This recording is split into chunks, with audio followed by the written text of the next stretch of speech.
আসসালামু আলাইকুম দর্শক বন্ধুরা, 48 ভোল্ট অটো রিকশার ব্যাটারি চার্জার এটা খুলতেছি।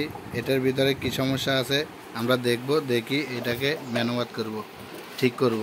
এটা 48 ভোল্ট, তো এটা কি সমস্যা এটা দেখব। এখন এটা খুলতেছি দর্শক বন্ধুরা। আমরা এটা খুলছি, খোলার পরে আমরা দেখলাম যে এটাতে সব কিছু ঠিক আছে। এটা ফিউজ হোল্ডারটা খারাপ ছিল, তো আমি ডাইরেক্ট করে দিছি এটা চেঞ্জ করব। এটা চেঞ্জ করি দেখবো আমার কাছে যেটা আছে এটা চেঞ্জ করে দিয়ে আমরা লাগিয়ে দিব। আবার এটার আবার চার্জিং কন্ট্রোলারটা আবার ভালো আছে, এটা আবার 60 ভোল্টের চার্জিং কন্ট্রোলার সার্কিটটা।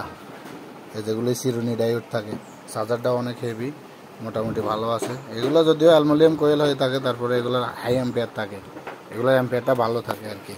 এটা অনেক বছর ব্যবহার করছে, দেখেন এটার অবস্থা, কিন্তু এটা এখনও কার্যক্রম ওকে আছে। এই যে আমরা ফিউজ হোল্ডার লাগানোর পরে এটা ঠিক দেখতেছি।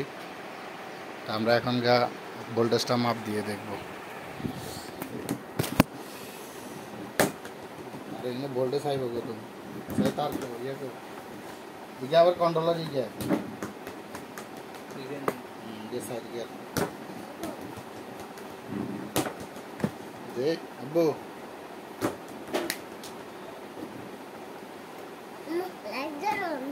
রে শর্ট শর্ট মামা এখানে কারেন্টের কাম করি সব অন্য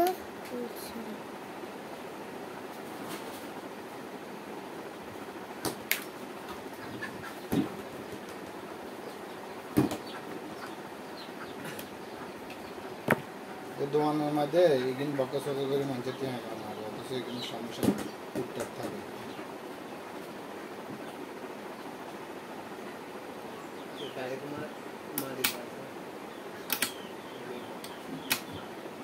ছক্কা মারা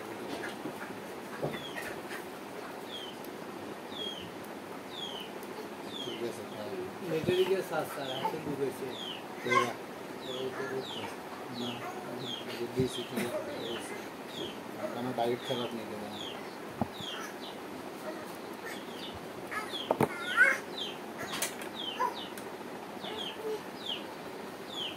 না ঠিক আছে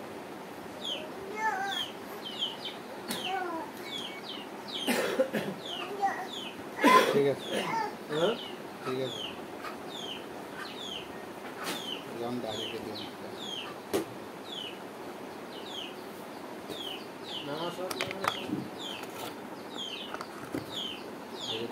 দেখতে বাড়তে যাবো, তুই যদি নিবি দেব ঠিক আছে না।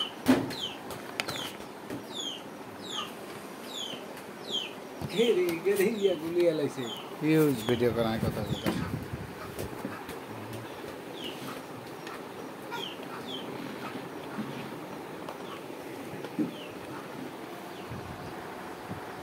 তো দর্শক বন্ধুরা, এটা ঠিক হয়ে গেছে। এখন আমরা একটু করে শর্ট দিয়ে দেখব, যদিও ইউটিউবে শর্ট করে দেখানো যায় না।